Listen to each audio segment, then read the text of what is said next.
A Voz do Silêncio, Helena Blavatsky, editora Pensamento. Prefácio.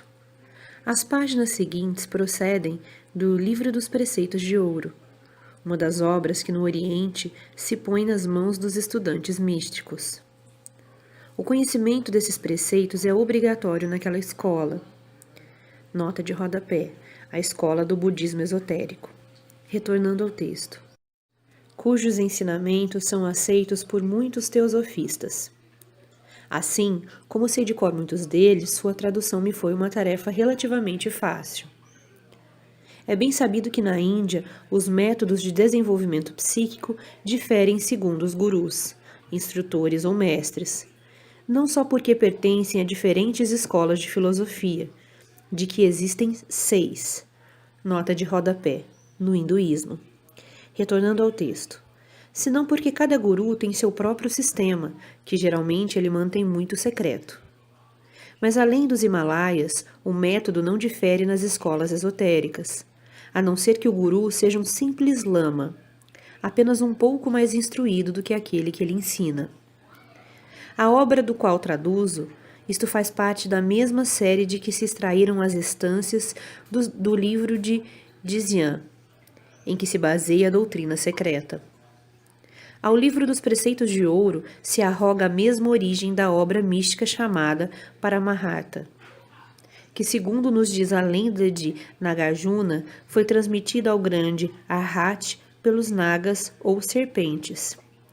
Na verdade, um dos nomes dados aos antigos iniciados. Todavia, suas máximas e ideias, conquanto nobres e originais, são a miúde encontradas sob diferentes formas em obras sânscritas, tais como o Naneshvari, esse magnífico tratado místico em que Krishna descreve a Arjuna em cintilantes cores a condição de um yogi plenamente iluminado, e ainda em certos Upanishads. Isso é muito natural, desde que a maioria dos maiores arhats, se não todos os primeiros seguidores de Gautama Buda, eram hindus e arianos, e não mongólicos, especialmente os que imigram para o Tibete. São muito numerosas as obras deixadas só por Aryasanga. Os preceitos originais estão gravados em lâminas finas e oblongas. As cópias estão muito frequentemente em discos. Estes discos ou lâminas são geralmente preservados nos altares dos templos anexos aos centros onde se acham estabelecidos as escolas chamadas contemplativas ou Mahayana, Yogacharya. Estão escritos de várias maneiras, às vezes em tibetano, mas a maioria em ideografias.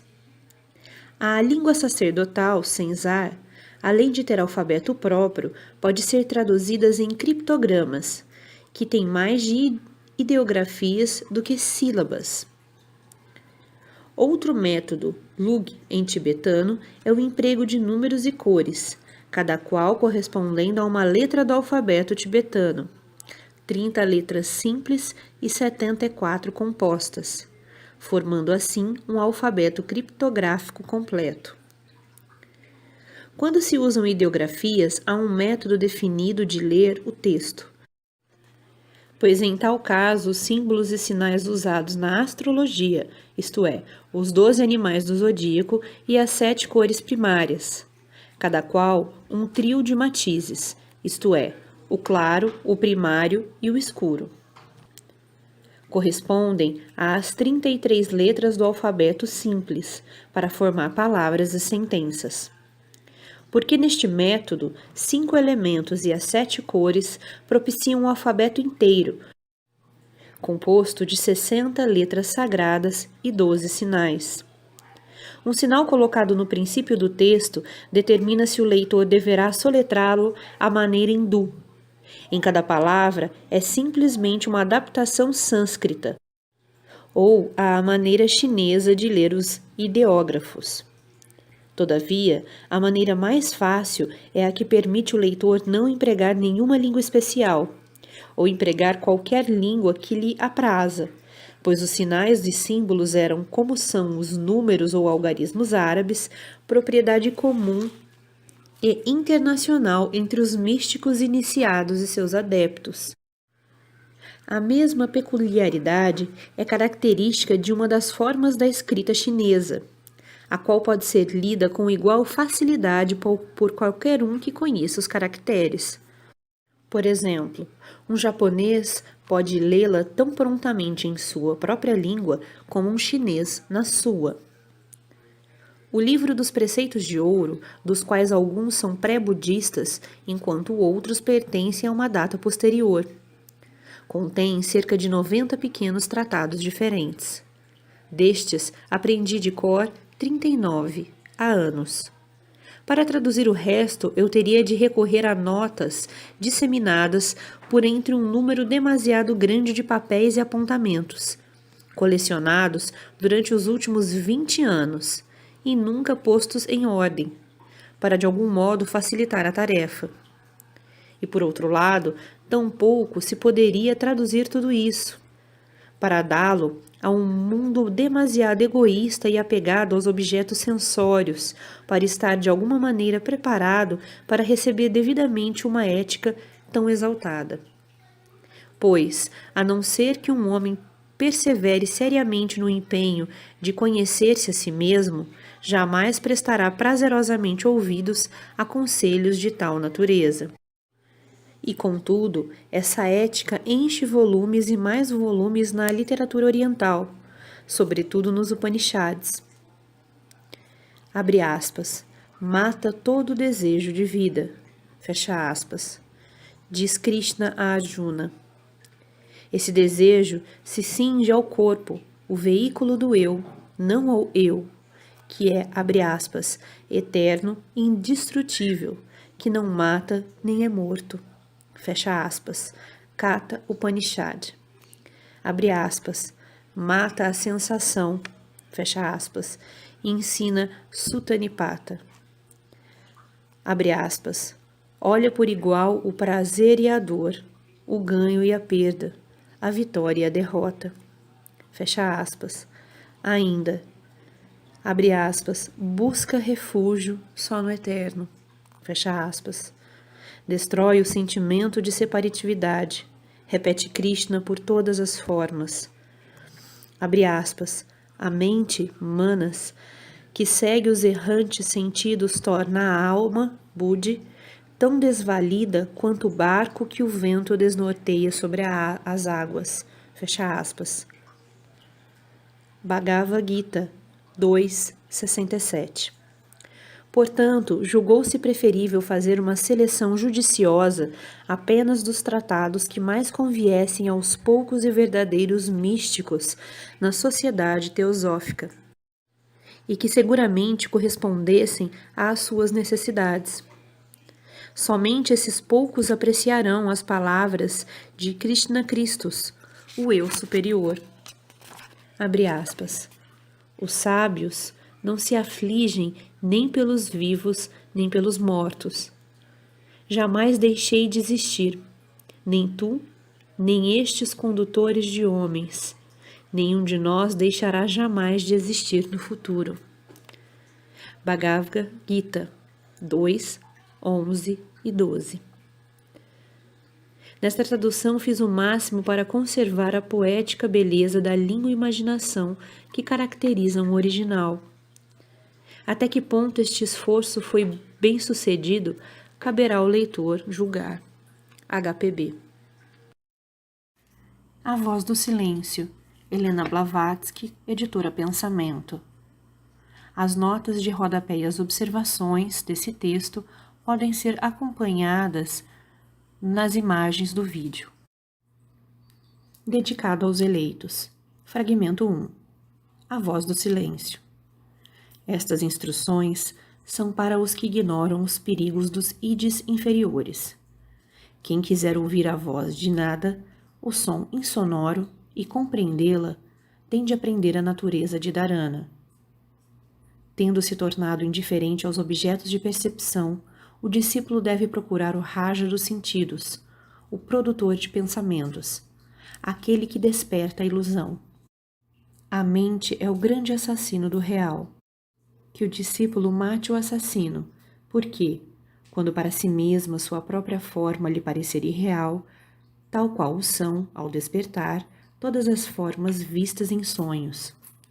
Quando houver cessado de ouvir os muitos, poderá discernir o som interno que mata o externo. Só então, e não antes, abandonará ele a região de Asat, o falso, para entrar no reino de Sat, o verdadeiro. Antes que a alma possa ver, deve ser conseguida a harmonia interior, e os olhos carnais tornados cegos a toda ilusão. Antes que a alma possa ouvir, a imagem, o homem, tem de se tornar tão surda aos rugidos como aos murmúrios, aos bramidos dos elefantes uivantes, como ao argênteo zumbir do pirilampo de ouro. Antes que a alma possa compreender e recordar-se, deve estar unida ao falante silencioso, como a forma a ser tomada pela argila é primeiro unida à mente do ceramista, porque então a alma ouvirá e se recordará, e ao ouvido interno falará. A voz do silêncio, que dirá: se tua alma sorri ao banhar-se na luz solar de tua vida, se tua alma canta dentro de sua crisálida de carne, se tua alma chora em seu castelo de ilusões, se tua alma luta para romper o fio de prata que a liga ao mestre, sabe, ó discípulo, que tua alma é da terra. Quando, ao tumulto do mundo, tua alma desabrochando dá ouvidos, quando a ruginte voz da grande ilusão tua alma responde, quando, medrosa ante a visão das cálidas lágrimas da dor e aturdida pelos gritos do desespero, tua alma se recolhe como tímida tartaruga na carapaça do egocentrismo. Sabe, ó discípulo, que do seu Deus silencioso tua alma é um sacrário indigno. Quando mais forte já tua alma se desliza fora de seu seguro retiro e, desprendendo-se, estende seu fio de prata e projeta-se adiante, quando contempla a sua imagem nas ondas do espaço e murmura: isto sou eu. Declara, ó discípulo, que tua alma está presa nas teias da ilusão. Esta terra, ó discípulo, é a sala das tristezas, na qual, ao longo da senda de terríveis provações, estão colocadas armadilhas para apanhar teu ego pela ilusão chamada grande heresia. Esta terra, ó ignorante discípulo, nada mais é que a lôbrega entrada ao crepúsculo que precede o vale da verdadeira luz. Aquela luz que nenhum vento pode extinguir, aquela luz que arde sem pavio nem combustível. Diz a grande lei, abre aspas, para te tornares o conhecedor do eu total, deves primeiro ser o conhecedor do eu. Fecha aspas. Para alcançar o conhecimento desse eu, tens de renunciar o eu ao não eu, o ser ao não ser, e então poderás repousar entre as asas da grande ave. Sim, doce é o repouso entre as asas do que não nasce nem morre, mas é o através de idades eternas. Cavalga a ave da vida se queres saber, renuncia tua vida se queres viver. 3 salas, ó cansado peregrino, conduzem ao fim das labutas. 3 salas, ó vencedor de Mara, te levarão através de 3 estados, ao 4º, e daí aos 7 mundos, os mundos do eterno repouso. Fecha aspas. Se queres aprender seus nomes, então escuta e recorda-te. O nome da primeira sala é ignorância, avidia. É a sala em que viste a luz, em que vives e morrerás. O nome da segunda sala é a sala da instrução. Nela tua alma achará as flores da vida, mas debaixo de cada flor está uma serpente enrolada. O nome da terceira sala é a sala da sabedoria. além da qual se estendem as águas sem praias de Akshara, a fonte indestrutível da onisciência.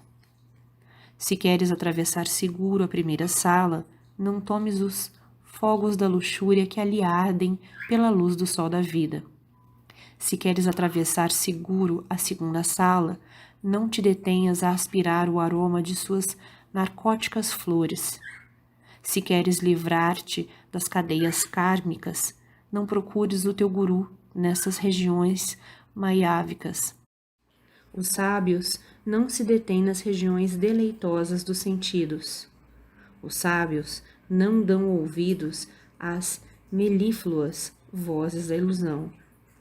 Procura na sala da sabedoria aquele que te dará o nascimento, na sala que está mais além, onde se desconhecem todas as sombras e onde a luz da verdade brilha com imarcessível glória. O que é criado em ti, como reside nessa sala. Se queres alcançá-lo e combinar os dois, deverás despir-te de tuas escuras roupagens de ilusão. Sufoca a voz da carne. Não permitas que nenhuma imagem dos sentidos se interponha entre a luz do incriado e a tua. E assim as duas poderão fundir-se numa. E tendo aprendido tua própria ajnana, foge da sala da instrução. Esta sala é perigosa em sua pérfida beleza. É necessária só para a tua provação. Cautela, Lanu. Não vá a tua alma deslumbrada pelo falaz esplendor, demorar-se e ficar presa à sua luz enganadora. Esta luz brilha da joia do grande sedutor, Mara. Ela enfeitiça os sentidos, cegamente, e deixa um incauto qual um abandonado náufrago. A mariposa, atraída pela luz deslumbradora de tua lâmpada noturna, está condenada a perecer no azeite viscoso. A alma incauta que fracassa em lutar contra o zombeteiro demônio da ilusão, retorna à terra escrava de Mara. Contempla as hostes de almas, observa como elas flutuam sobre o tormentoso mar da vida humana, e como exaustas, sangrando, rotas as asas vão caindo nas infladas ondas. Sacudidas por feros vendavais, acossadas pelo furacão, derivam para os remoinhos e desaparecem no primeiro grande vórtice. Se através da sala da sabedoria queres alcançar o vale da bem-aventurança, discípulo, fecha teus sentidos à tremenda e grande heresia da separatividade que te aparta dos demais. Não deixe que teu nascido no céu, submerso no mar de Maia, se desprenda do Pai Universal, alma. Porém, que o ígneo poder se retire para a câmara mais íntima, a câmara do coração, e a morada da Mãe do Mundo. Então, do coração, esse poder ascenderá à sexta região, à mediana, o lugar entre os teus olhos, quando ele se torna o hálito da alma única, a voz que enche tudo, a voz de teu mestre.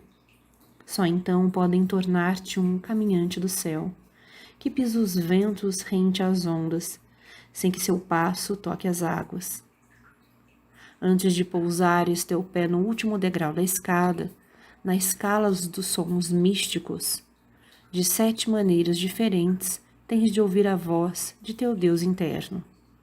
O primeiro som é como o da doce voz do rouxinol, cantando uma canção de despedida à sua companheira. O segundo vem como o som de um argênteo símbolo dos Dhyanis, despertando as estrelas lucinantes. O seguinte é como o lamento melodioso do duende oceânico, preso à sua concha. A este se segue o canto de Vinã. O quinto chia em teus ouvidos qual o som de uma flauta, e em seguida se transforma num toque de corneta. O último soa como o surdo ribombo do trovão. O sétimo som absorve todos os outros, que morrem para não mais se ouvirem. Quando os 6 estão mortos e postos aos pés do Mestre, então o discípulo emerge no um, torna-se esse um e nele vive.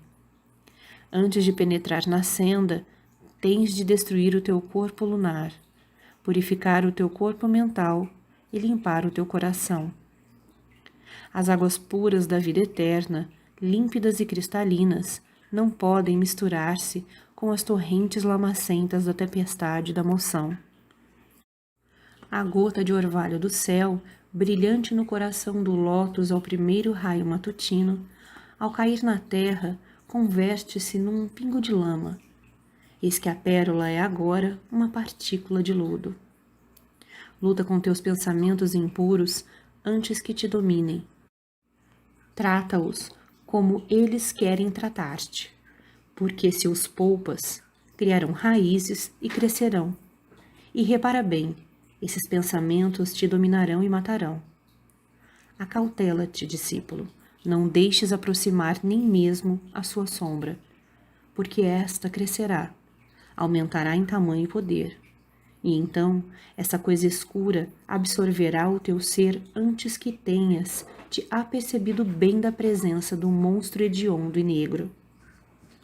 Antes que o poder místico possa fazer de ti um deus, ó Lanu, deves ter adquirido a faculdade de matar à vontade a tua forma lunar.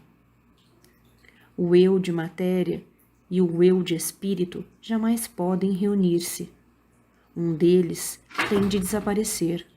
Não há lugar para os dois.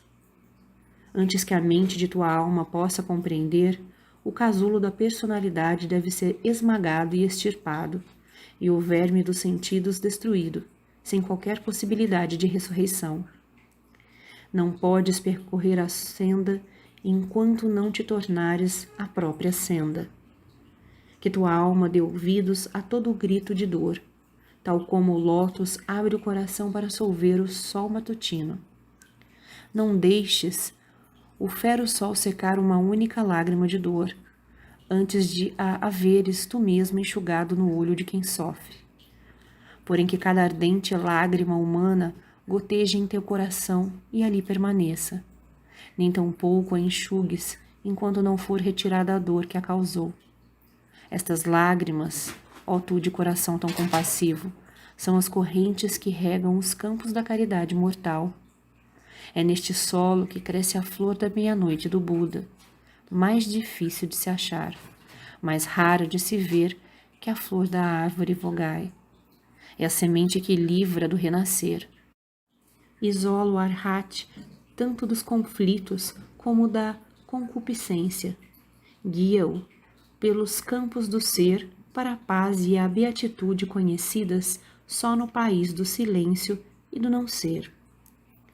Mata o desejo, mas, se o matares, acautela-te bem, para que não ressuscite depois de morto. Mata o amor à vida, mas se matas Tanha, que não o seja pela vida eterna, e sim para substituir o fugaz pelo duradouro. Não desejes nada, não te amofines contra o karma, nem contra as imutáveis leis da natureza, mas luta só contra o pessoal, o efêmero e o perecível. Ajuda a natureza e coopera com ela, e a natureza ter-te-á por um de seus criadores e se te tornará obediente. E ante ti ela abrirá de par em par os portais de suas câmaras secretas, e desvendará ante tua vista os tesouros escondidos no mais profundo de seu seio puro e virgem. Não maculada pela mão da matéria, ela mostra seus tesouros tão só ao olho do espírito, o olho que nunca se fecha, o olho para o qual não há véu algum em todos os seus reinos. Então ela te mostrará os meios e o caminho, o primeiro portal e o segundo, e o terceiro, e mesmo até o sétimo, e depois a meta, além da qual, banhadas na luz solar do espírito, há glórias inauditas, só visíveis ao olho da alma. Há apenas um caminho para a senda, e só bem no seu final se pode ouvir a voz do silêncio. A escada pela qual ascende o candidato é formada de degraus de sofrimento e de dor, que só podem ser aplacados pela voz da virtude. Ai de ti, discípulo, se restar um só vício que não tenhas deixado atrás, pois então a escada cederá e te deitará abaixo. Seu pé está apoiado no profundo lodo de teus pecados e falhas, e antes que possas tentar atravessar este largo abismo de matéria, tens de lavar teus pés nas águas da renúncia. Cuida que não ponhas um pé ainda sujo no primeiro degrau da escada. Ai daquele que ouse macular um só degrau com pés lamacentos. A lama vil e viscosa secará, tornar-se-á pegajosa e acabará por colar-lhe o pé ao degrau. E como uma ave presa no visco do caçador astuto, ele será afastado de todo o progresso ulterior. Seus vícios tomarão forma e o arrastarão à queda. Seus pecados levantarão a voz, como o riso e o soluço do chacal depois do sol posto.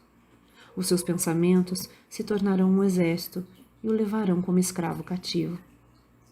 Mata os teus desejos, Lanu.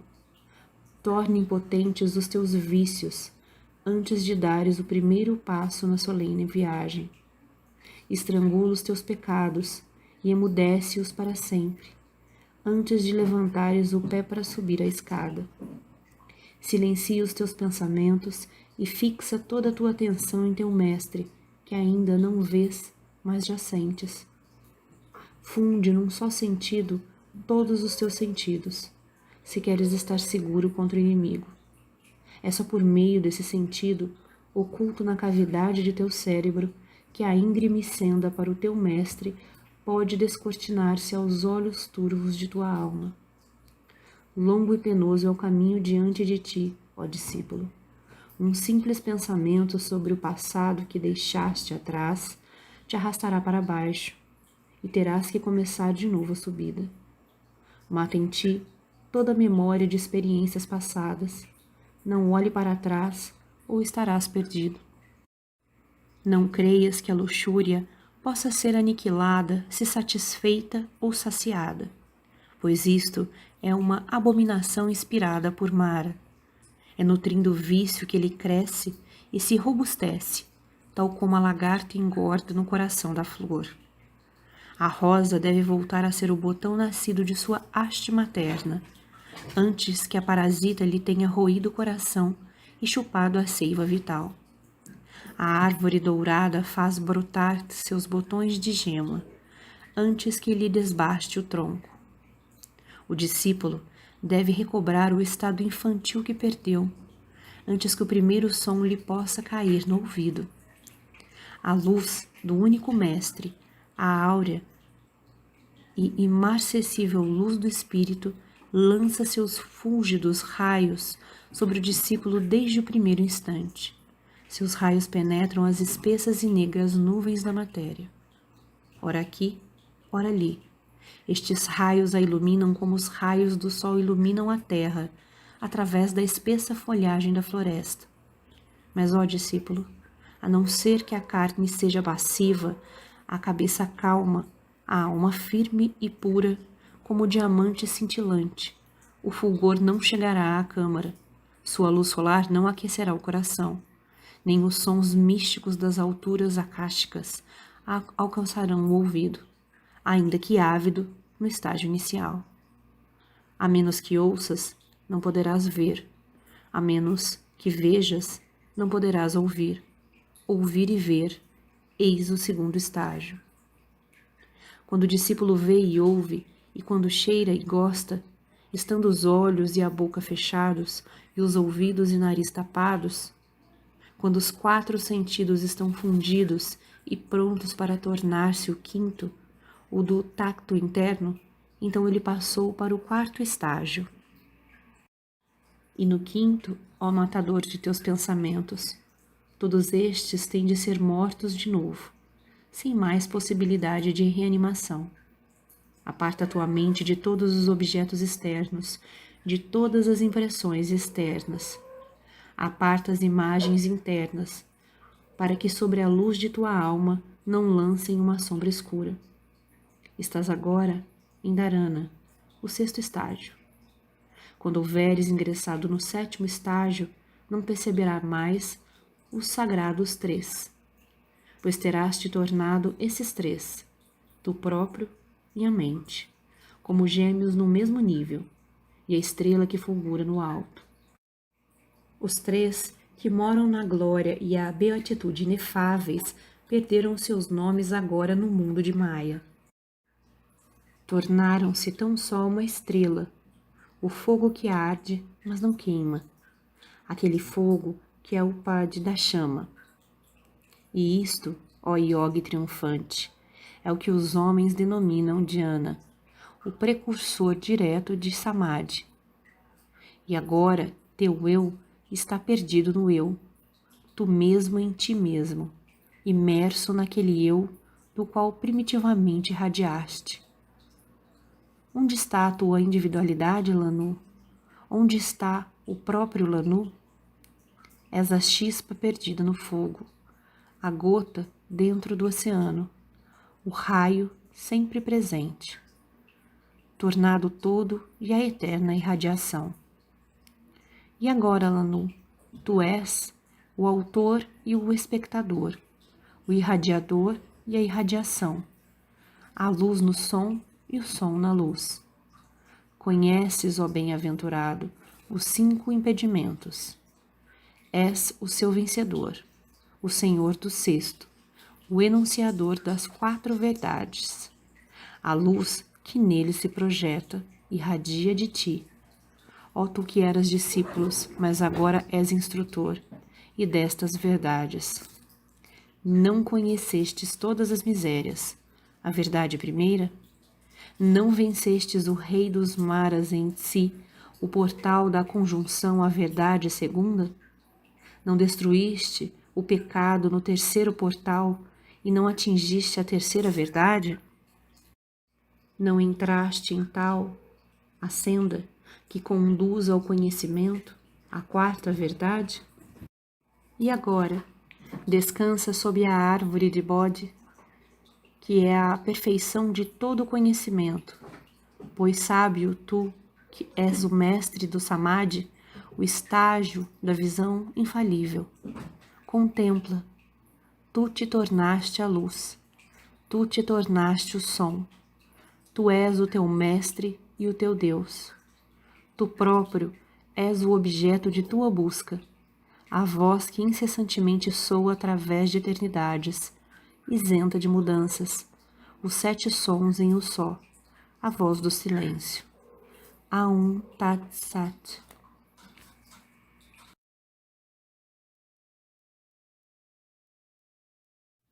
A Voz do Silêncio, Helena Blavatsky, editora Pensamento. Fragmento 2, As 2 sendas. E agora, ó Mestre da compaixão, ensina o caminho aos outros homens. Olha, todos aqueles que batem à porta em busca de admissão esperam na ignorância e trevas ver escancarado o portal da doce lei. A voz dos candidatos. Não quererás tu, mestre de tua própria misericórdia, revelar a doutrina do coração? Recusar-te-ás guiar teus servos até a senda da libertação? Diz o mestre, as sendas são 2, as grandes perfeições, 3, 6 são as virtudes que transformam o corpo na árvore do conhecimento. Quem se aproximará delas? Quem entrará nelas primeiro? Quem ouvirá primeiro a doutrina das 2 sendas em uma? A verdade revelada sobre o coração secreto? A lei que, evitando a erudição, ensina a sabedoria, revela uma história de tribulações.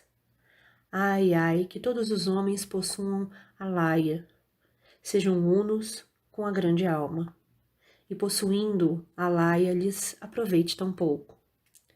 Repara como, tal qual a lua se reflete nas ondas tranquilas, a laia é refletido pelos pequenos e pelos grandes, espelha-se nos átomos mais tênues, e contudo não logra chegar ao coração de todos.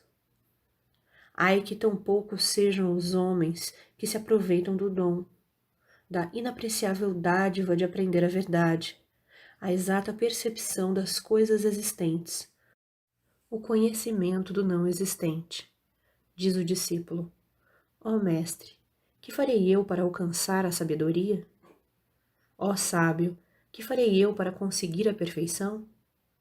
Procura as sendas, mas olha-no-se limpo de coração antes de empreenderes a viagem, antes de dar o primeiro passo. Aprende a discernir o real do falso, o fugaz do permanente. Aprende, sobretudo, a separar a erudição da cabeça da sabedoria da alma, a doutrina do olho da doutrina do coração.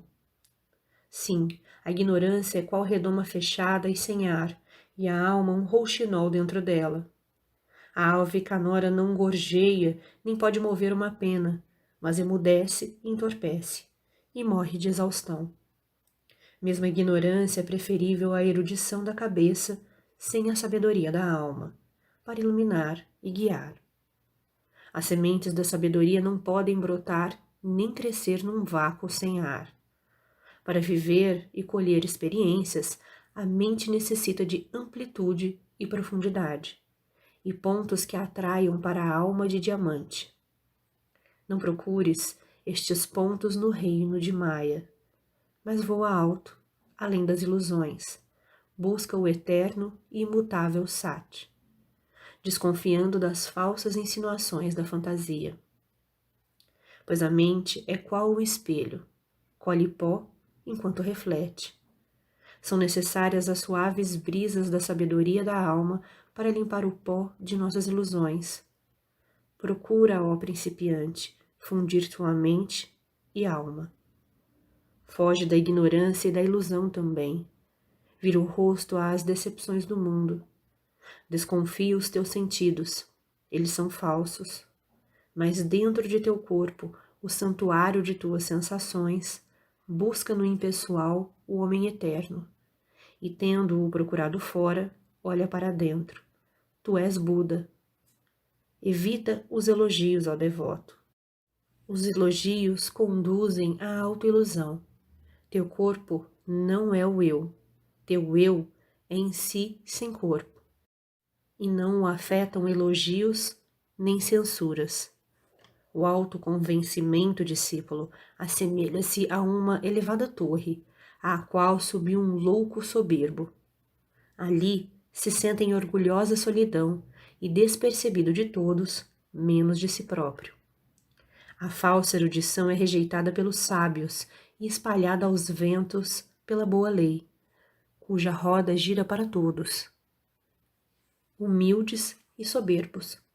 A doutrina do olho é para a multidão, a doutrina do coração para os eleitos. Os primeiros repetem orgulhosos: vejam, eu sei.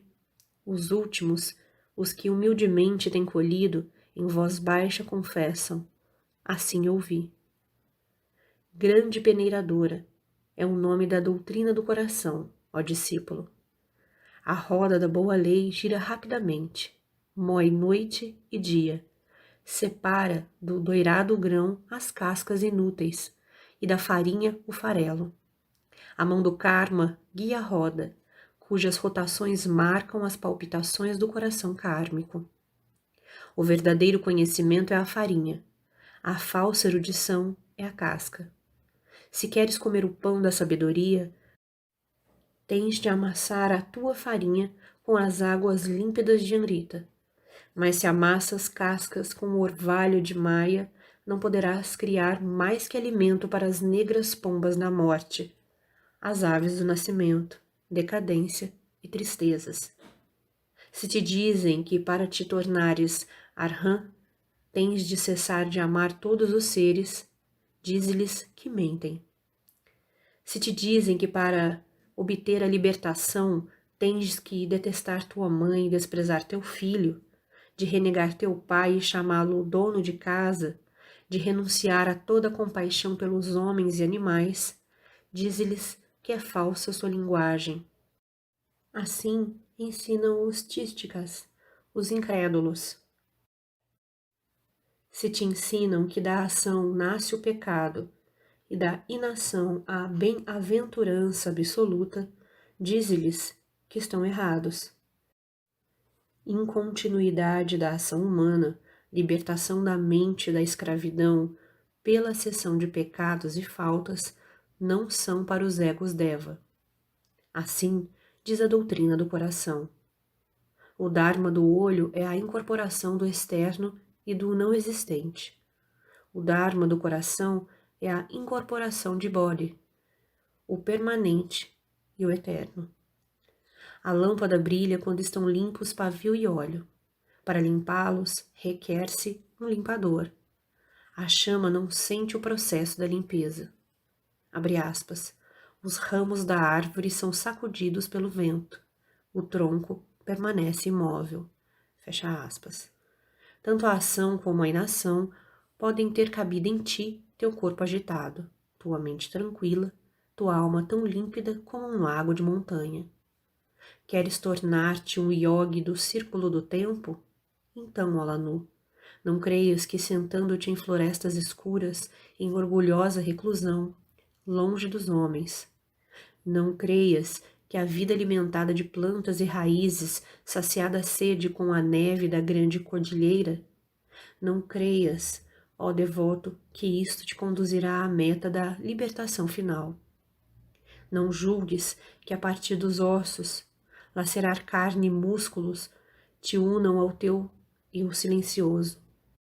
Não julgues que, vencidos os pecados de tua forma grosseira, ó vítima de tuas sombras, teu dever esteja cumprido para com a natureza e o homem. Os benditos seres desdenharam tal conduta.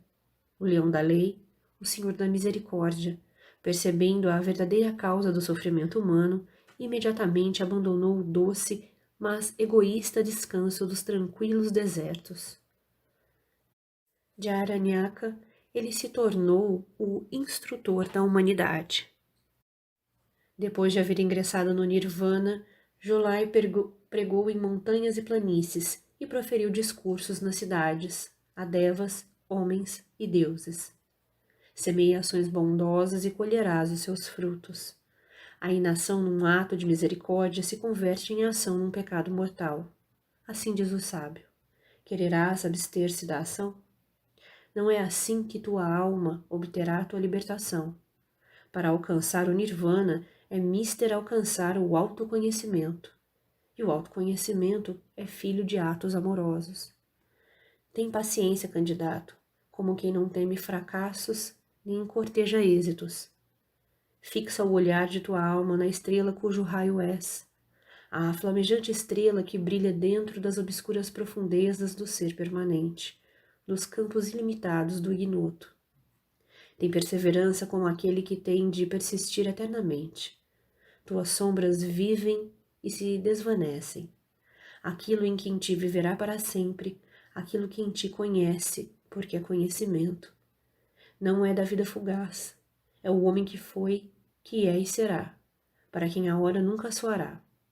Se quer escolher doce paz e descanso, discípulo, semeia com sementes do mérito os campos de futuras colheitas. Aceita as dores do nascimento. Afasta-te da luz do sol para a sombra, a fim de abrires mais espaço a outros. As lágrimas que regam o solo árido da dor e da tristeza fazem nascer as flores e os frutos da retribuição kármica. Da fornalha da vida humana e de seu fumo denso saltam chamas aladas, chamas purificadas, que erguendo-se alto, sob o olhar kármico, descem por fim o tecido glorioso das 3 vestes da senda. Tais vestes são Nirmanakaya, Sambhogakaya e Dharmakaya, veste sublime. A veste Shangna, é certo, pode comprar a luz eterna. A veste Shangna só dá o nirvana da destruição, detém o renascimento, mas o Alanu também mata a compaixão. Não mais podem os Budas perfeitos que vestem a glória do Dharmanakaya ajudar a salvação do homem. Ai, devem os eu ser sacrificados ao eu, à humanidade, ao bem-estar de unidades? Sabe, ó principiante, que esta é a senda aberta, o caminho da beatitude egoísta, evitado pelos bodhisattvas do coração aberto, os budas de compaixão. Viver para beneficiar a humanidade é o primeiro passo. Praticar as 6 gloriosas virtudes é o segundo. Adotar a humilde veste de Nirmanakaya é abrir mão da bem-aventurança eterna para o eu, a fim de ajudar à salvação do homem. Alcançar a bem-aventurança do Nirvana para renunciá-la é o passo supremo, final, o mais elevado na senda da renúncia. Sabe, ó discípulo, esta é a senda secreta, a escolhida pelos Budas de perfeição, que sacrificaram o eu aos eus mais fracos. Todavia, se a doutrina do coração paira demasiado alto para ti, se necessitas ajudar-te a ti próprio e temes oferecer ajuda aos outros, então, ó tu de coração tímido, acautela-te em tempo, contenta-te com a lei da doutrina do olho. Espera ainda. Pois se a senda secreta não é acessível hoje, estará ao teu alcance amanhã. Aprende que nenhum esforço, por mínimo que seja, tanto na direção certa como na errada, pode desvanecer-se no mundo das causas. Nem a fumaça desfeita fica sem traços. Abre aspas. Uma palavra brusca proferida em vidas passadas não se perde, mas renasce sempre. Fecha aspas. A pimenteira não produz rosas, nem a argente a estrela do jardim se torna espinho ou cardo. Podes criar hoje tuas oportunidades de amanhã. Na grande jornada, as causas semeadas cada hora produzem cada qual sua colheita de efeitos, porque uma rígida justiça governa o mundo, com um potente impulso de sua ação infalível. Ela traz aos mortais vidas de felicidades ou aflições, que são a progenie kármica de todos os seus anteriores pensamentos e atos. Aceita, pois, tanto quanto o mérito te haja reservado. Ó tu de coração paciente, anima-te e contenta-te com a sorte.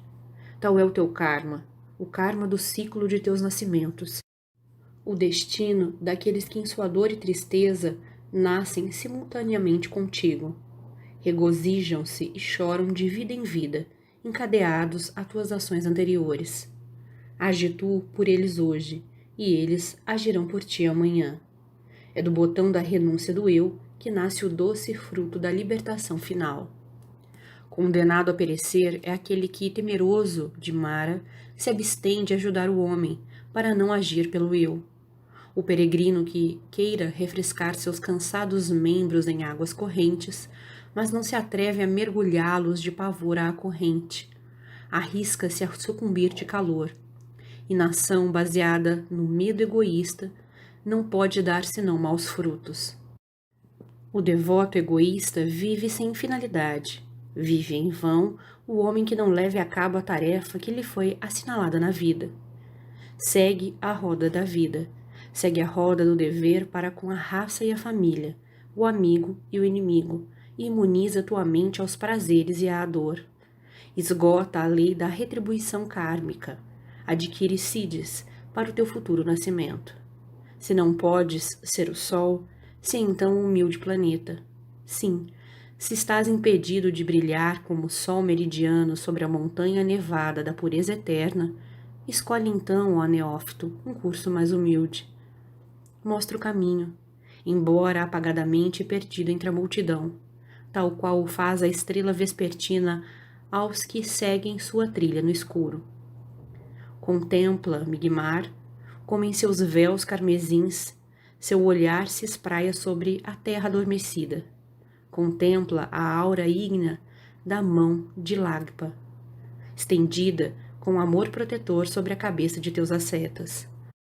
Ambos são agora servos de Nima, deixados em sua ausência como vigilantes silenciosos da noite. Contudo, ambos, em kalpas passados, foram brilhantes Nimas, e em dias futuros talvez possam tornar-se 2 sóis. Tais são as descidas e subidas da lei kármica na natureza. Sê, ó Lanu, como eles, dá luz e conforto ao fatigado peregrino, e busca o que sabe menos que tu, que em sua mísera desolação está faminto pelo pão da sabedoria. sem um instrutor, esperança ou consolação, e fala ouvir a lei.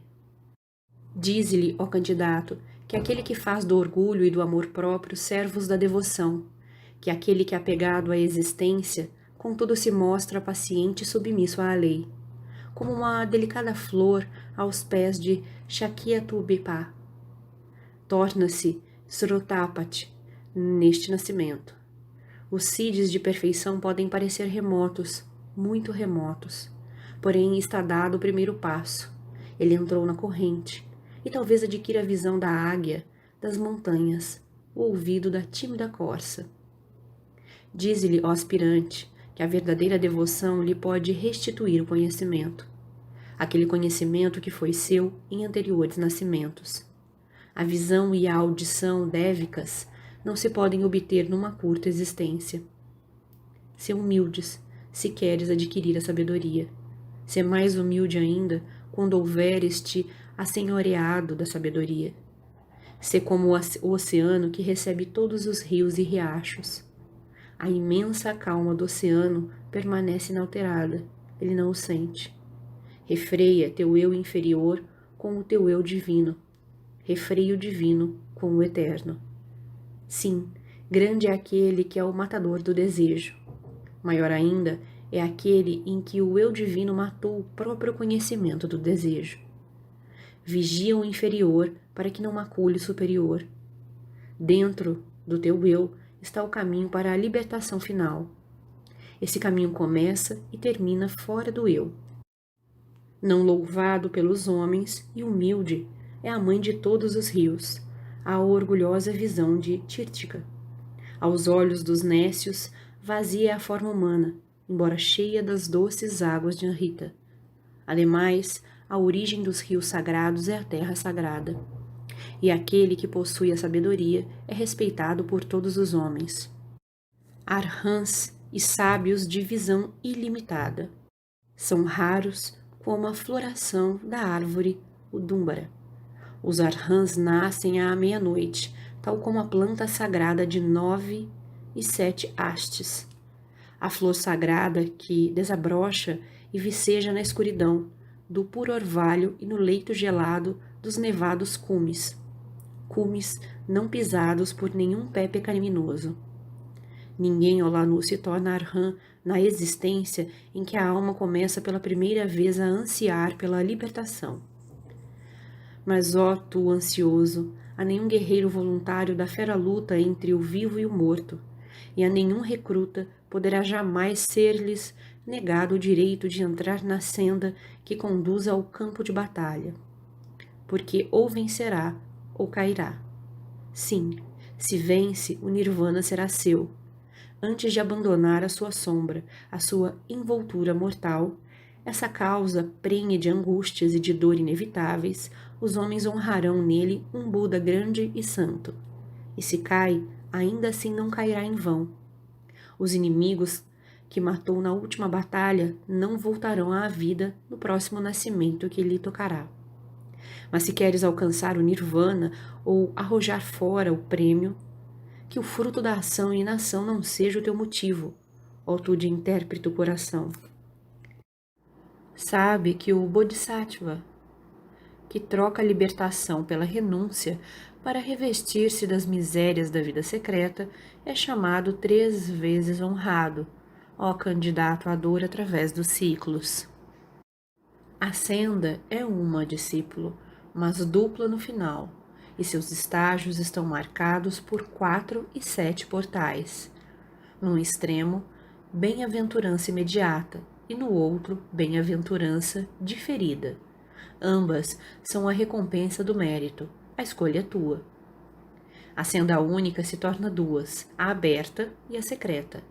Destas, a primeira conduz à meta e a segunda à autoimolação. Quando ao permanente é sacrificado mutável, o prêmio é teu. A gota retorna ao lugar de onde veio. A senda aberta conduz à mudança imutável. O nirvana, o estado glorioso do absoluto, a bem-aventurança além do entendimento humano. Assim, a primeira senda é a libertação. Mas a segunda senda é renúncia, e por isso é chamada a senda das aflições.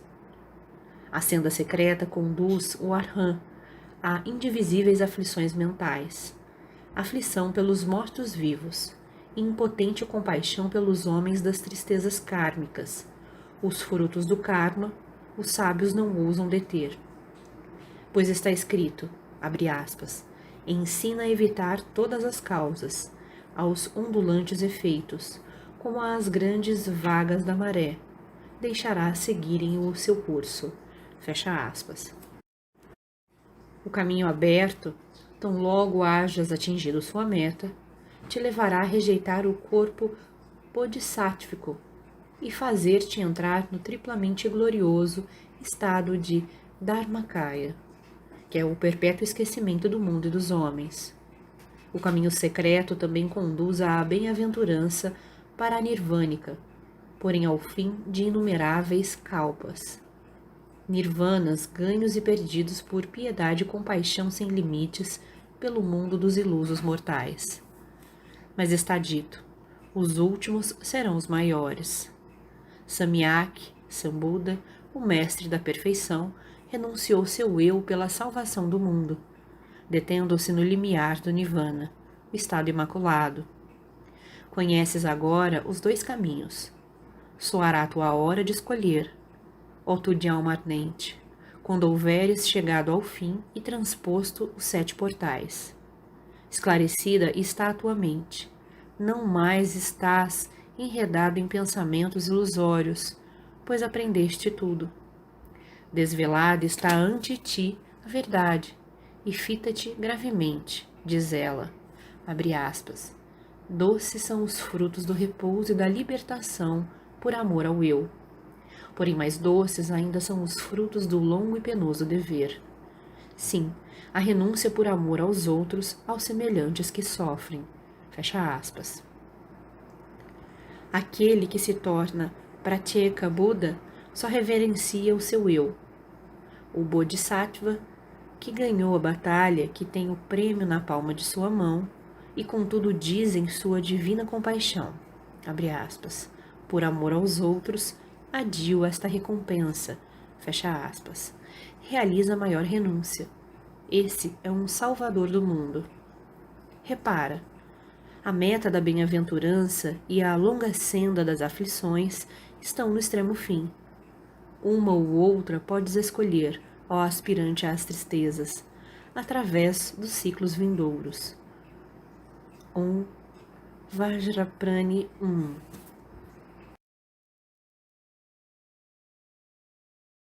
A Voz do Silêncio, Helena Blavatsky, editora Pensamento. Fragmento 3. Os 7 portais.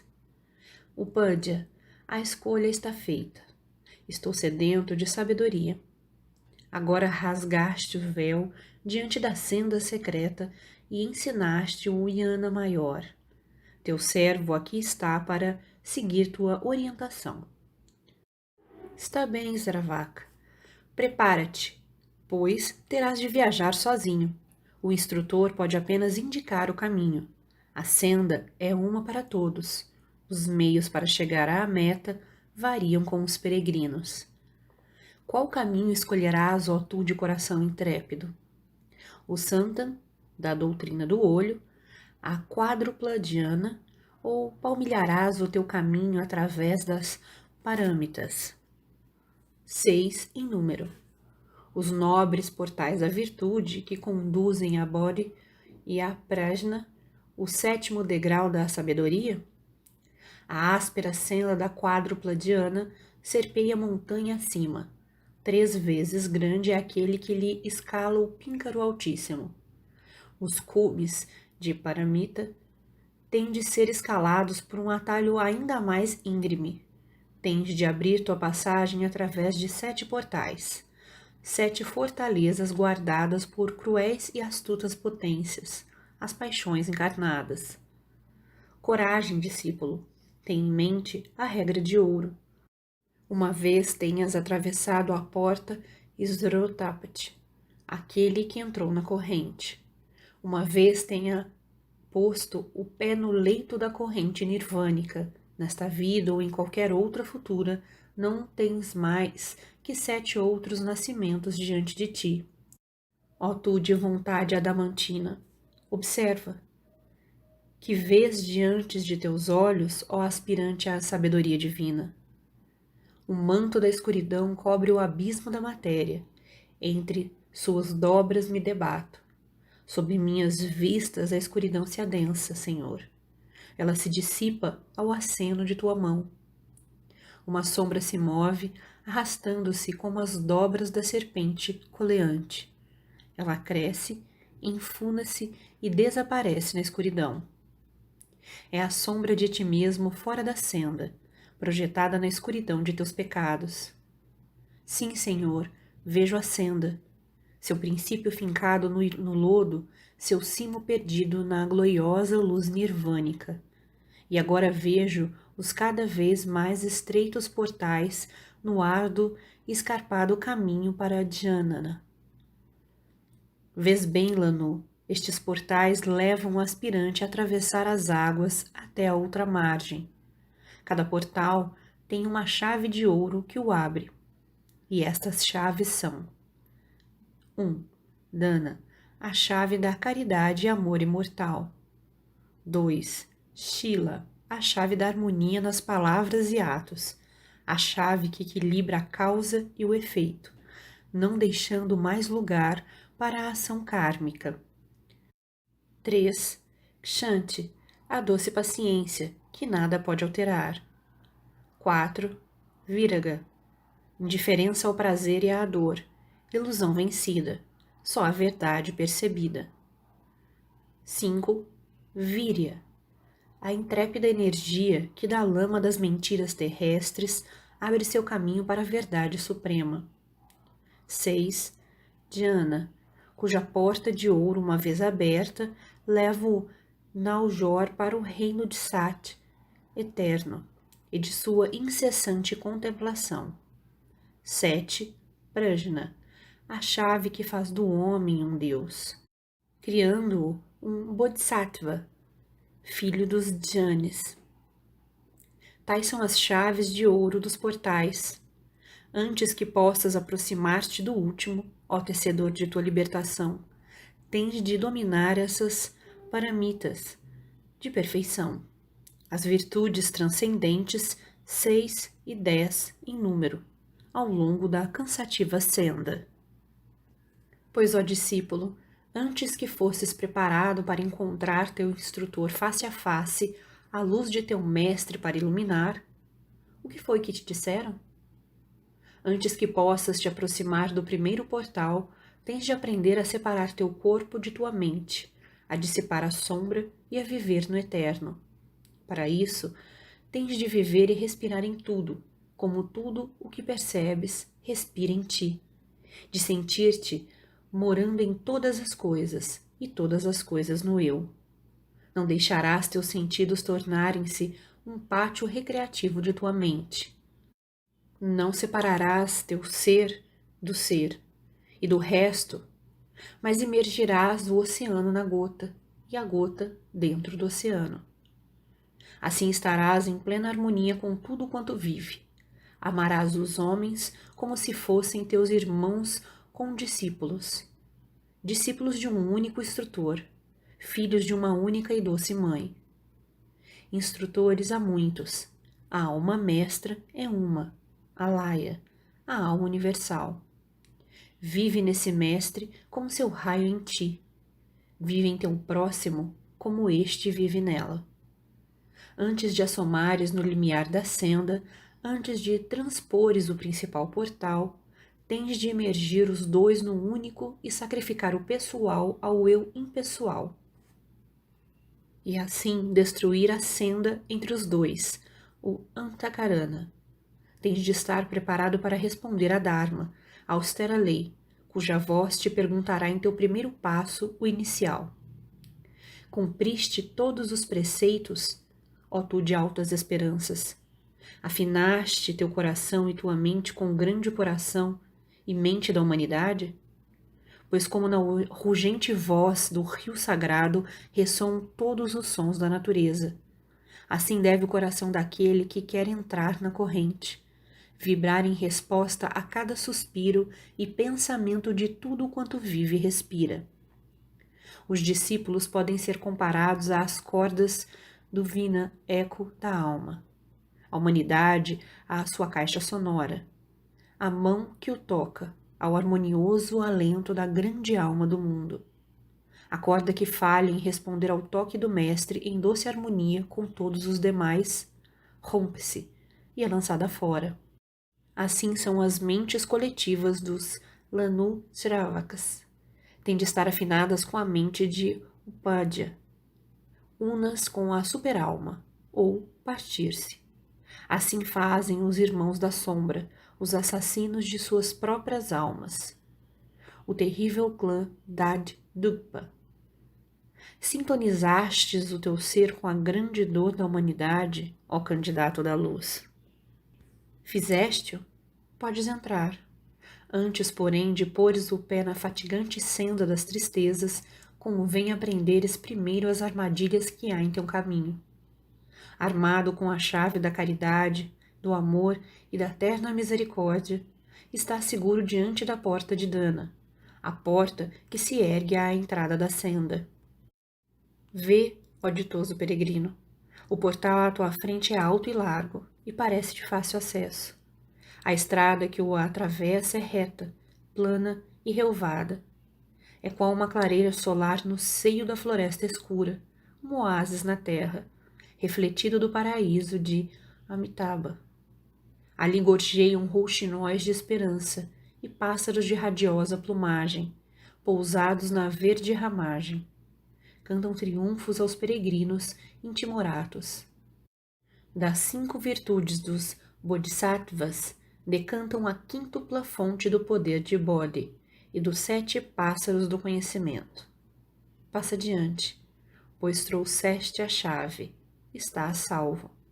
E para a segunda porta, o caminho é verdejante também, mas é íngreme e serpeia montanha acima. Sim, até o seu cume rochoso. Névoas cinzentas cobrirão o seu píncaro, e além será tudo escuridão. À medida que o peregrino avança, o cântico da esperança soa cada vez mais débil no seu coração. O frêmito da dúvida o acossa agora, menos firme se torna o seu passo. Cautela com isso, ó candidato.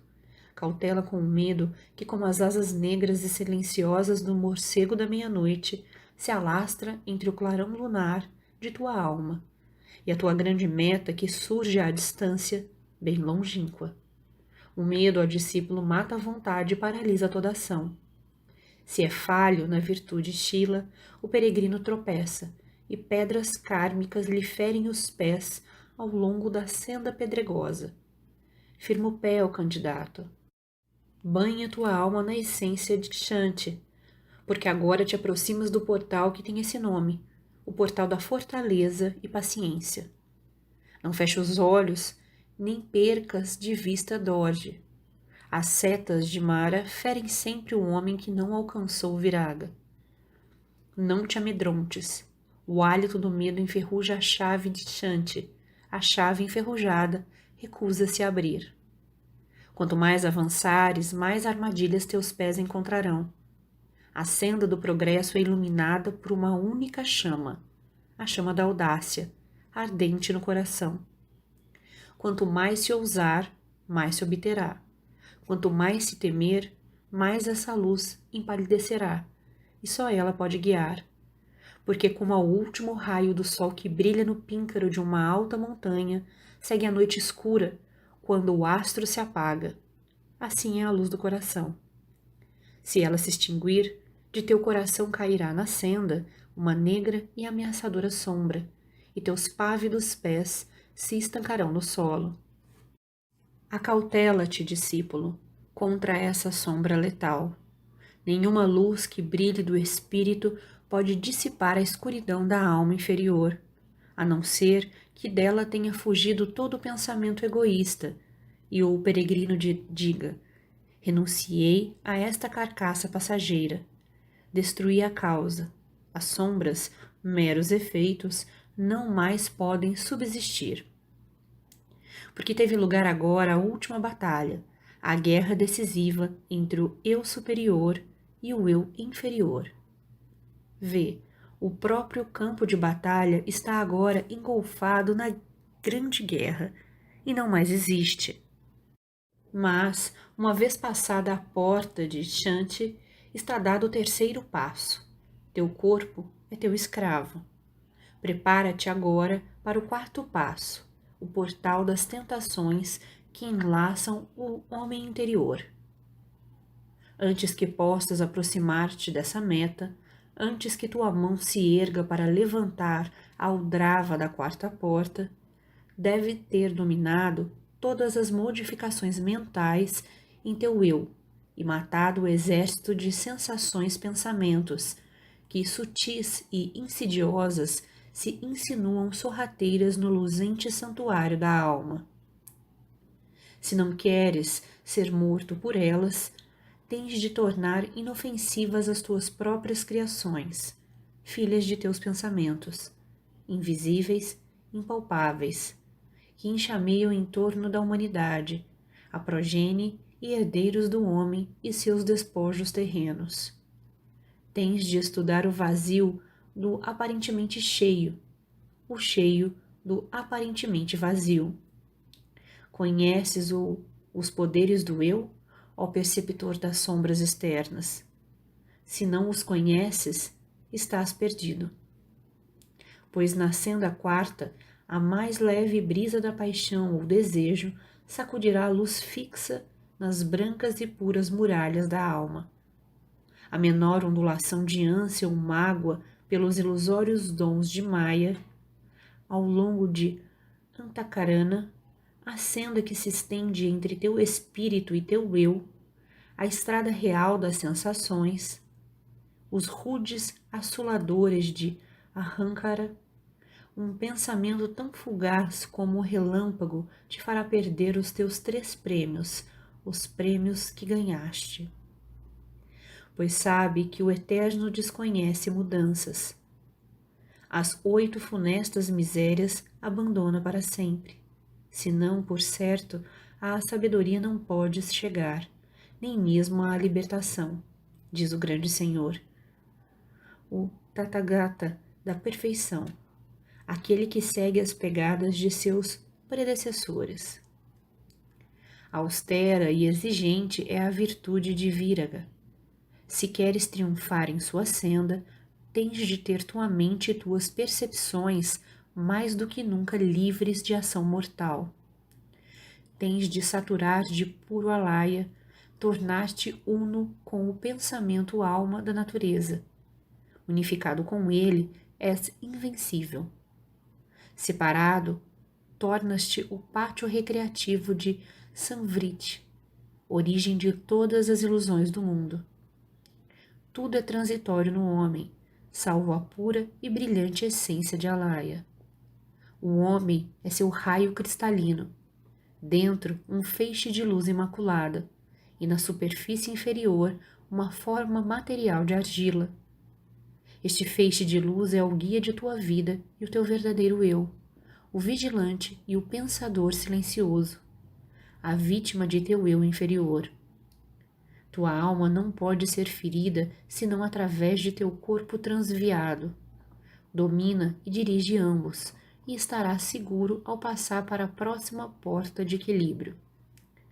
Coragem, ó audaz peregrino, para outra margem.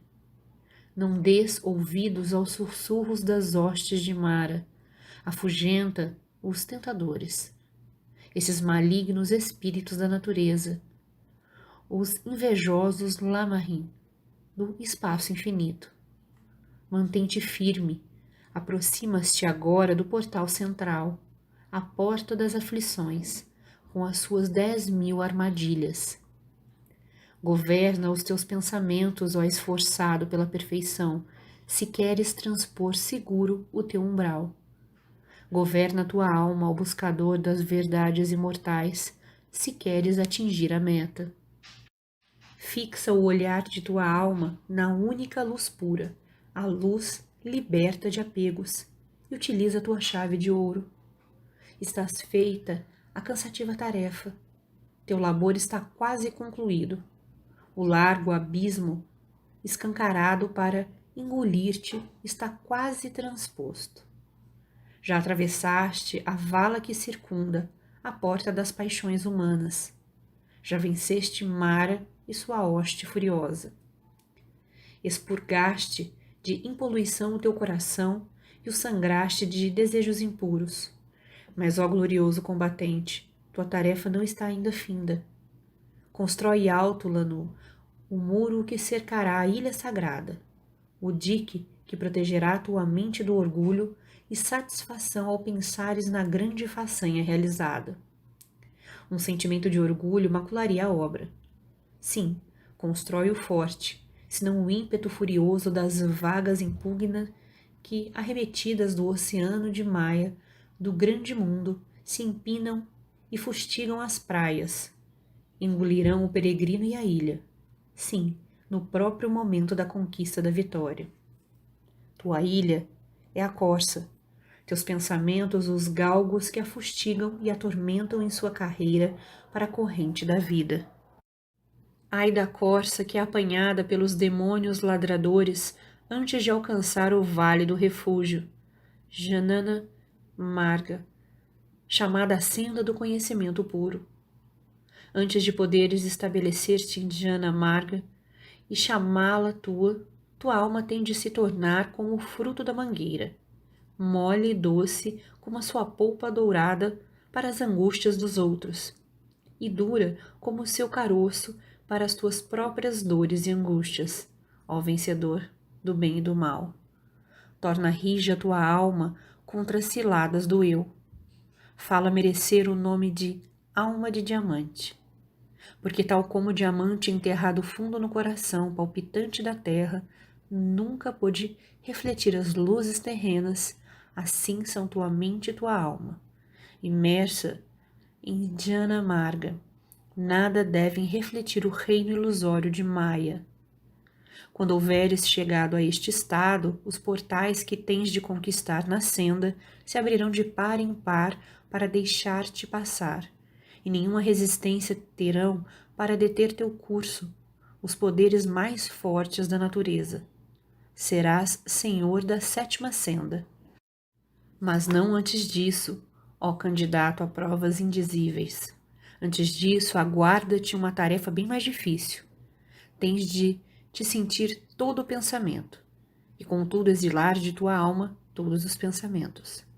Tens de alcançar aquela fixidez mental em que nenhuma brisa, embora forte, possa insuflar-lhe no interior qualquer pensamento terreno. Assim purificado, o santuário deve estar vazio de toda ação, som ou luz terrenos. Tal como a mariposa colhida pela geada cai sem vida no limiar, assim devem todos os pensamentos terrenos cair mortos ante o templo. Olha o que está escrito. Antes que a aura chama possa arder e iluminar com firmeza, a lâmpada deve permanecer bem resguardada, num recanto imune a toda aragem. Exposta à brisa imutável, o jato de luz vacilará, e a trêmula chama lançará sombras enganosas, negras e sempre movediças, no alvo santuário da alma. E então, ó perseguidor da verdade, tua mente e alma se tornará como um elefante louco, enfurecido no matagal, tomando as árvores da floresta por inimigos vivos. Perecem suas tentativas para matar as sempre imutáveis sombras que bailam na muralha de rochas iluminadas de sol. Acautela-te, não vá a tua alma, por cuidar do eu, perder pé no solo do conhecimento dévico. Acautela-te, não vá a tua alma, por esquecer o eu, perder o domínio sobre a sua mente trêmula e assim deixar de saborear o justo fruto de suas conquistas. Acautela-te contra a inconstância, porque a inconstância é tua grande inimiga. Essa inconstância te expulsará da senda que percorres e te arremessará no fundo dos viscosos pântanos da dúvida. Prepara-te e previne-te a tempo. Se tentaste e fracassaste, ó indômito lutador, não percas, no entanto, a coragem. Continua a lutar e renova a carga, repetidamente. O guerreiro destemido, com o precioso sangue de sua vida escorrendo de suas profundas e abertas chagas, atacará o inimigo, expulsá-lo-á de sua fortaleza e vencê-lo-á antes dele próprio expirar.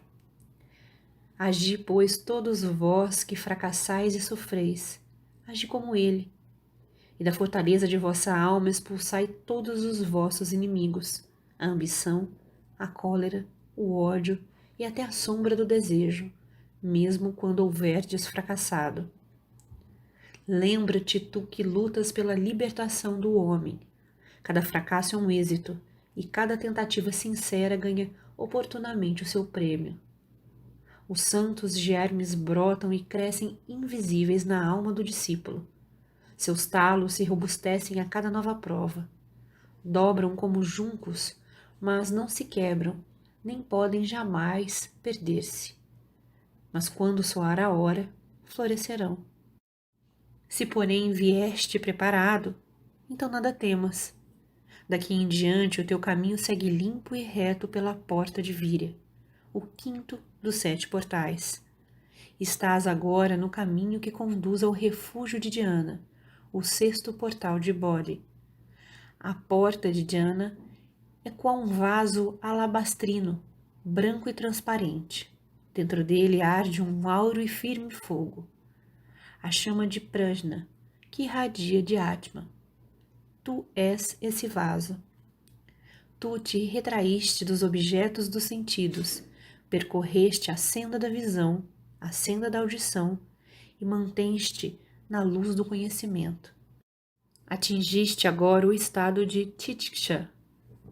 Ó Naljor, tu estás salvo. Sabe, ó vencedor dos pecados, que tão logo Sovane tenha cruzado a 7ª senda, toda a natureza vibra de reverente alegria e se faz submissa. A argêntea estrela cintila a boa nova às flores noturnas, o riacho sussurra a lenda aos calhaus. As escuras ondas do oceano abramam os rochedos em volta de espuma, brisas impregnadas de aromas acantam aos vales, e altivos pinheiros murmuram misteriosamente. Surgiu um mestre do dia. Ele se ergue agora qual uma coluna branca no ocidente, sobre cuja face o nascente sol do pensamento eterno verte suas primeiras e mais gloriosas ondas. Sua mente, como um oceano calmo e limitado, se estende no espaço sem praias. Ele detém a vida e a morte em sua potente mão. Sim, ele é poderoso, o vivente poder nele liberado, esse poder que é ele próprio, pode alçar o tabernáculo da ilusão muito acima dos deuses, acima dos grandes Brahm e Indra. Agora ele alcançará seguro o seu grande prêmio. Não usará ele os dons que ele lhe confere para seu descanso e bem-aventurança. Sua felicidade e glória bem ganhas. Ele, o subjugador da grande ilusão? Não, ó candidato ao saber oculto da natureza. Se quer seguir as pegadas do santo Tathagata, tais poderes e dons não são para o eu. Quererás por assim um dique às águas nascidas no Sumeru? Desviarás a correnteza em teu proveito próprio ou farás subir até a sua nascente pelas cristas dos ciclos? Se queres que essa caudal de conhecimentos da sabedoria de origem celeste, penosamente ganhos, flua como doces águas correntes, não deves deixá-la transformar-se num lago estagnado. Sabe, se de Amitabha, a idade sem limites, queres tornar-te um cooperador, então deverás espargir a luz adquirida, como os 2 bodhisattvas, em todo o âmbito dos 3 mundos. Sabe que a torrente de conhecimentos super-humanos e sabedoria dos devas que ganhaste deve de ti o canal de Alaya ser derramado em outro leito. Sabe, ó Naljor, toda a senda secreta, as suas águas puras e frescas devem ser usadas para adoçar as acres ondas do oceano, esse imenso mar de sofrimentos formado das lágrimas dos homens. Ah, quando houver este tornado como a estrela fixa no altíssimo céu, esse fúlgido orbe celeste deve brilhar das profundidades espaciais para todos, salvo para si próprio. Dá luz a todos, mas não a tomes de ninguém. Ah, quando houver este tornado como a neve pura nos vales das montanhas, fria e insensível ao tato, quente e protetora para a semente que dorme fundo sob o seu seio. É essa neve que deve receber a geada mordente, os vendavais do norte protegendo assim de seu dente aguçado e cruel a terra que guarda a colheita prometida, a colheita que dará pão aos que têm fome. Condenado por ti mesmo a viver por futuros calpas, sem o agradecimento e percepção dos homens, entalado como uma pedra entre outras inúmeras pedras que formam a muralha guardiã.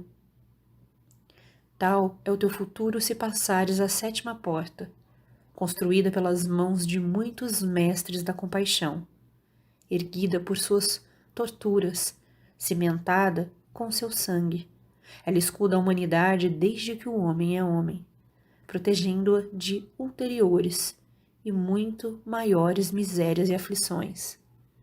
Por outra parte, o homem não a vê, não quer percebê-la, nem quer dar ouvidos à palavra da sabedoria, pois não a conhece. Mas tu a ouviste, tu sabes tudo, ó tu de alma ardente e cândida, e tens de escolher. Ouve, pois, de novo. Na senda de Soan, ó Srotapati, está seguro. Sim, nesse marga onde só trevas vêm ao encontro do cansado peregrino, onde laceradas por espinhos as mãos gotejam sangue, os pés são rasgados por seixos duros e agudos, e Mara maneja suas armas mais potentes. Ali há um grande prêmio imediatamente após. Calmo e impassível, o peregrino desliza pela correnteza que conduz ao Nirvana. Ele sabe que quanto mais sangrarem os seus pés, maior será sua limpeza e brancura. Bem sabe ele que depois de 7 curtos e fugazes nascimentos, o Nirvana será seu. Tal é a senda de Jnana, o refúgio do yogi, a bendita meta que os Sratapatis anelam. Não será assim quando ele tiver percorrido e conquistado a senda de Arhata. Ali, Klesha é destruído para sempre, e estipadas as raízes de Tanya. Mas para discípulo, ainda uma palavra. Podes destruir uma divina compaixão? Compaixão não é um atributo, é a lei das leis, a eterna harmonia, o eu de Alaya, uma essência universal sem praias, a luz da justiça eterna, o equilíbrio de todas as coisas, a lei do amor perpétuo. Quanto mais te unificares com ela, teu ser fundido em seu ser, quanto mais tua alma se une com o que é, tanto mais te tornarás compaixão absoluta. Tal é a senda diária, a senda dos Budas de perfeição. Por outro lado, o que significam os rolos sagrados que te fazem dizer: eu creio que nem todos os arhats obtêm a doce fruição da senda nirvânica. Eu creio que nem todos os Budas entram no Nirvana Dharma. Sim, na senda diária não és mais Srotapati, tu és um Bodhisattva. A correnteza está atravessada. É verdade que tens direito à veste Dharmakaya, mas Sambhogakaya é maior do que um Nirvani, e maior ainda é um Nirmanakaya, o Buda de compaixão. Agora, inclina a cabeça e escuta bem, ó Bodhisattva. Diz a compaixão: pode haver bem-aventurança quando deve sofrer tudo o que vive? Quererá salvar-te ouvindo todo o mundo chorar? Agora ouviste o que fora dito. Alcançarás o 7º degrau e atravessarás a porta do conhecimento final. mas apenas para desposares a dor. Se queres ser Tathagata, seguir os passos de teu predecessor, permanece altruísta até o interminável fim. Estás esclarecido, escolhe o teu caminho. Contempla a suave luz que inunda o céu oriental. Em sinais de louvor se unem céu e terra, e dos quádruplos poderes manifestados sob um cântico de amor, tanto do fogo chamejante como da água corrente, da terra de suaves perfumes como do vento uivante. Escuta, do profundo e insondável vórtice dessa luz em que se banha o vitorioso. A voz sem fala de toda a natureza se ergue em 1000 tons para proclamar. Regozijai-vos, ó homens de minha alba. Um peregrino voltou da outra margem. Nasceu um novo Arhã. Paz a todos os seres.